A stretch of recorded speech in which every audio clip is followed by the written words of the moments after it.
Hi, my name is Ked Frank, and I'm the founder and director of Refuge for Women. And I get asked on a semi-regular basis, what made you want to start an organization helping human trafficking victims and sexually exploited women? Is this something that you dreamed about since you were a kid? I mean, where did the idea even come from? And so I always tell people on a regular basis to say, no, this is not what I dreamed about. I wanted to be the next pastor of Willow Creek Church up in Chicago and always wanted to be a senior minister. Dreamed about it since I was about 8 years old. And so what I'm doing today is far different than what I had anticipated my life being about. But I can honestly say that today, every morning when I wake up, there's nothing I'd rather be doing. And I feel more purpose and satisfaction in knowing that we're getting to provide safe places for women to escape and to heal and get on a path that they want to be on versus what they feel like they've been forced to be on. And so I want to tell you a little bit about how I knew that God was calling my wife and I to step out in faith and to get Refuge for Women started. My wife and I had moved to Southern Ohio to be a part of an organization called The Refuge. And this was an organization that was helping men that struggled with substance abuse, homelessness, and what they would do is they'd take them out to a farm, 110-acre farm, kind of out in the middle of nowhere.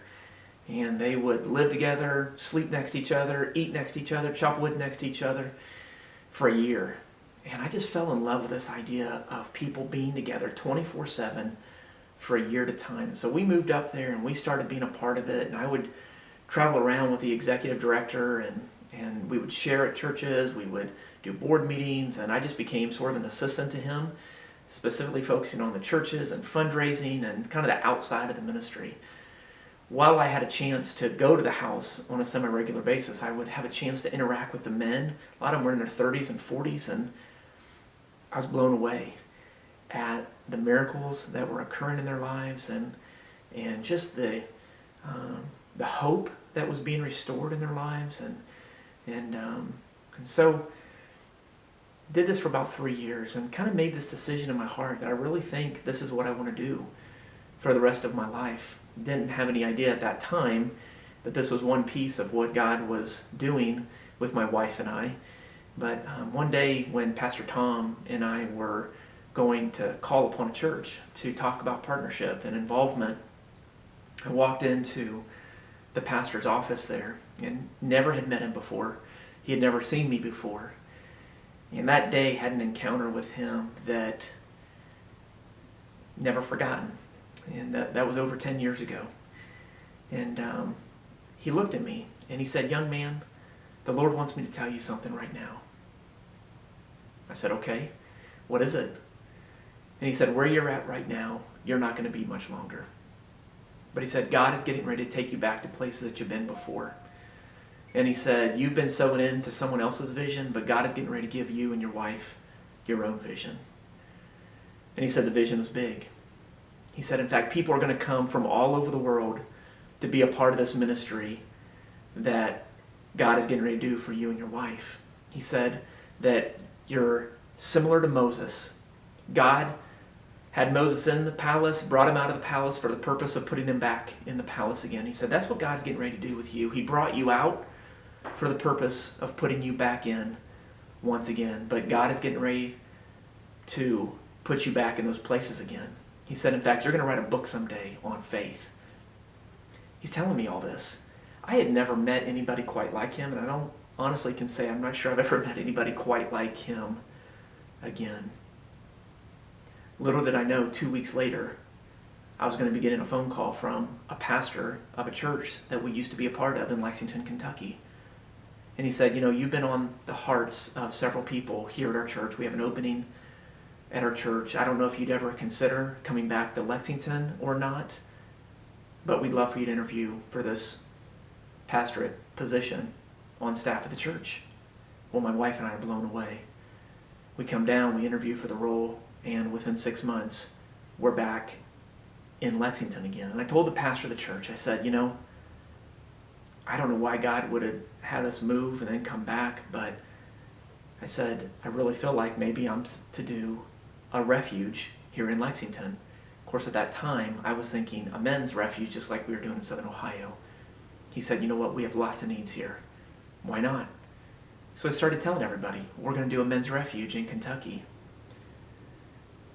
Little did I know there'd be more conversations that would make me realize it wasn't going to be a men's refuge, it was going to be a women's refuge. That was conversation number one. Second conversation that made me realize that God was up to something. I'd been on staff at the church for about a month. Woman comes into my office who had been working at the church for 8 or 9 years, and she said, I just want to tell you a little bit of my story and journey of what God has done in my life and a ministry that he has led my daughter and I to start. So I said, oh man, I'd love to hear your story. So she sits in my office and she tells me that 27 years earlier that she was a dancer in one of the clubs in Lexington. She said that God had radically saved her out of that environment, and now she's following him, that she's working at the church, but that a couple of years earlier, her daughter and her decided that they wanted to go back to the club that she used to work at. They wanted to take a home-cooked meal to the girls that worked there because she knew how they used to eat and the lifestyle that they lived. And so not to go in with Bibles, not to go in and preach, but to go in and just say, hey, here's a home-cooked meal. I used to be here myself. There's people that care about you and you matter. And all I'm here is just to build a relationship with you. They didn't know if the club would let them in or not. They just went, knocked on the door, had this food, and they let them in. Dropped off the food, talked with the girls. They left. It went really, really well. Well, some people in the church heard about them doing this. And so they said, hey, if you ever do that again, let us know. We'd like to cook. We'd like to go with you. And so they did it again. It went really, really well. And so it kept going well. People kept getting involved. And so they started saying, what if we started doing this once a month? Go to the club, build relationships, tell these girls there's people that care about you and you matter. So they started doing that. So she tells me that they started doing that for a while. And then more people want to get involved. And so they decided, what if we started doing this once a week? Well, they did, and it kept going really, really well. Well, lo and behold, another club in town heard about their desire or heard about their interest in bringing food to clubs, and so they said, hey, how do we get some of that home-cooked food from that club over to our club as well? So they start delivering to a second club, and then a third club, and then a fourth club, and then a fifth club. So she's sitting in my office telling me that for 3 years now, we've been going to 5 strip clubs every single Wednesday night. There's over 100 women in the church who are either cooking, praying, or delivering food. Now, I gotta be honest, as I'm listening to her share this, I'm blown away. I'm sitting there thinking, 100 women in the church every Wednesday night going in to strip clubs. I'm thinking, is that okay? I mean, should church people and strip club, should they be interacting? I'm thinking, I don't know. That's a little out there for the way that I was raised and the church that I was brought up in. But at the same time, I'm thinking, those women are not coming to church at 10 a.m. on a Sunday morning, even if it's Bring a Friend Sunday. They're not coming. So why not get outside of the church and go to where they're at? So I'm having this tension going on inside of my mind. And I start thinking about Peter and how he's up on the roof and is resting. And God starts showing him, don't call what I am making clean unclean. That's what I feel like God was doing in my heart. This was out of the box for me. But she started telling me, saying, some of the women are saying they want to get out. And we don't have anywhere to put them. She said, I'm just asking you, and I've been asking others, would you pray that God would give us a place for women who are ready to escape and get out, a place to go to heal? Well, I'm thinking, that's kind of weird because I've been in a next step for the last 3 years. It was for men. Interesting. That was conversation number 2. Conversation number 3 happened a month or 2 after that conversation. And it was with my best friend. calls me up and says, hey, I just bought a 50-acre farm. And it's out kind of in the middle of nowhere. We're going to shoot guns. We're going to ride four-wheelers. He's got 4 kids. They're going to raise their family out on this land out there. He's got this old farmhouse. We're probably just going to tear it down, build a home for our family. And he says, man, I want you to come out and see it with me sometime. So I'm like, yeah, that sounds great. Let's do it, And so we set up a time to go out there and decide, hey, let's go grab some breakfast at Cracker Barrel before we head out to look at the land. And so that entire week before we meet to go out there, I'm feeling this tug on my heart. There's farmland. There's an empty farmhouse. I just keep thinking, is God up to something for us to do like we were doing in Ohio here?